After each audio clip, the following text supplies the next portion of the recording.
Tiba-tiba kena itu.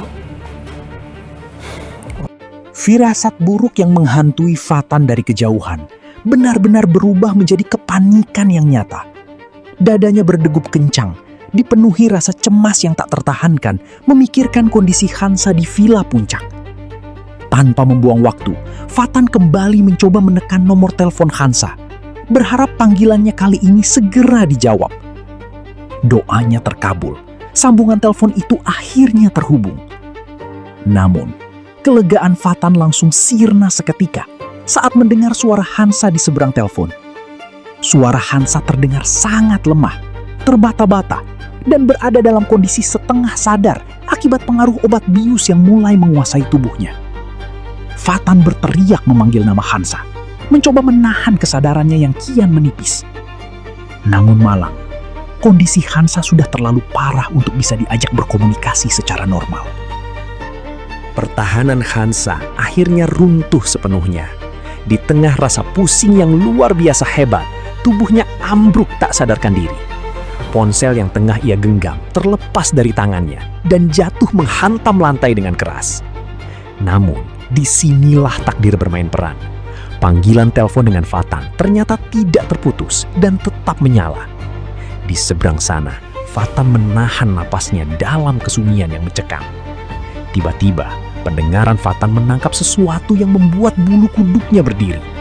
Suara sunyi di kamar villa itu dipecahkan oleh gema langkah kaki yang mendekat secara perlahan. Fatan mendengarkan dengan sangat seksama, menyadari bahwa ada seseorang yang baru saja masuk ke dalam kamar tempat Hansa tergeletak pingsan. Langkah kaki itu tidak lain adalah milik teman kampus wanita Hansa yang berkhianat, bersama dengan Kenzi yang berhati iblis. Hansa, kamu di mana, Hansa? Jawab! Melalui ponsel Hansa yang masih tergeletak menyala di lantai, Fatan terpaksa menjadi saksi bisu dari sebuah rencana yang sangat biadab. Setiap kata, setiap bisikan, dan setiap tawa licik dari Kenzi serta teman wanita Hansa terdengar sangat jelas di telinga Fatan.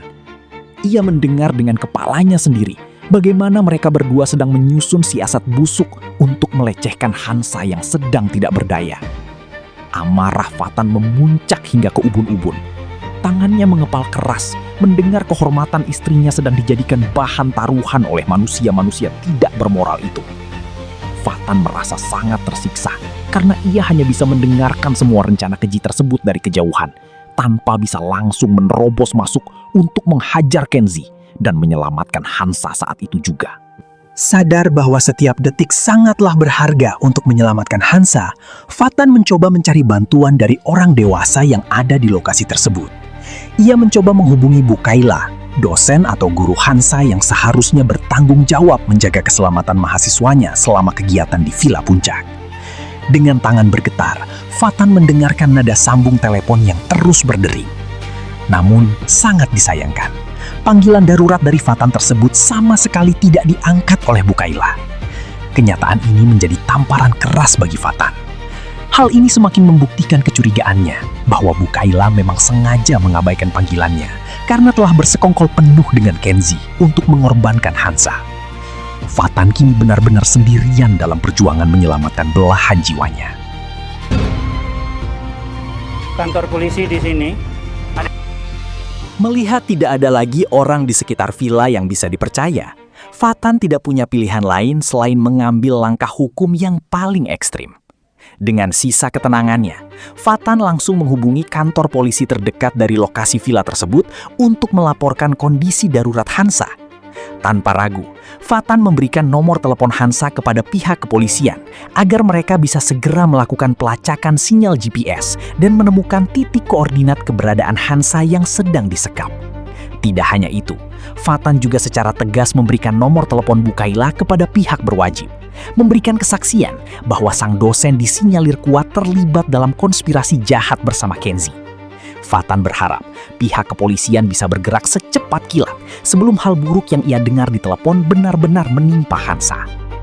Sementara Fatan berjuang melalui jalur hukum dari kejauhan, atmosfer di Villa Puncak justru berubah menjadi medan pertempuran yang mengerikan akibat amukan Emran. Berkat pemantauannya yang tidak pernah lepas, Emran akhirnya menyadari sepenuhnya niat busuk dan bejat yang direncanakan oleh Kenzi terhadap Hansa. Kesadaran itu seketika meruntuhkan sisa-sisa kesabaran Emran.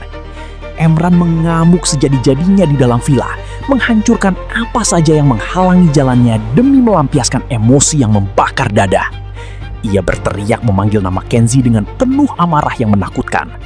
Bagi Emran, siapapun yang berani merencanakan hal sekeji itu kepada Hansa harus bersiap menghadapi maut di tangannya. Obsesi protektif Emran kini telah menjelma menjadi badai kehancuran bagi siapa saja di villa itu. Sa, kamu di sini kan, Sa? Langkah kaki Emran menyisir setiap sudut ruangan di villa tersebut dengan penuh kepanikan yang bercampur dengan kemarahan yang mendalam. Matanya liar mencari keberadaan Hansa. Namun di setiap pintu kamar yang ia dobrak, ia tidak menemukan sosok wanita yang dicarinya. Emran menyadari bahwa Kenzi bergerak lebih cepat dan telah menyembunyikan atau membawa lari Hansa ke tempat lain untuk menjauh dari amukannya. Keadaan ini membuat emosi Emran semakin tidak stabil. Ia terus mengobrak-abrik isi villa, mengancam siapa saja yang ia temui untuk memberitahukan di mana Kenzi menyembunyikan Hansa. Emran tahu bahwa ia sedang berkejaran dengan waktu yang sangat sempit sebelum Kenzi benar-benar melancarkan aksi bejatnya di tempat yang lebih tersembunyi.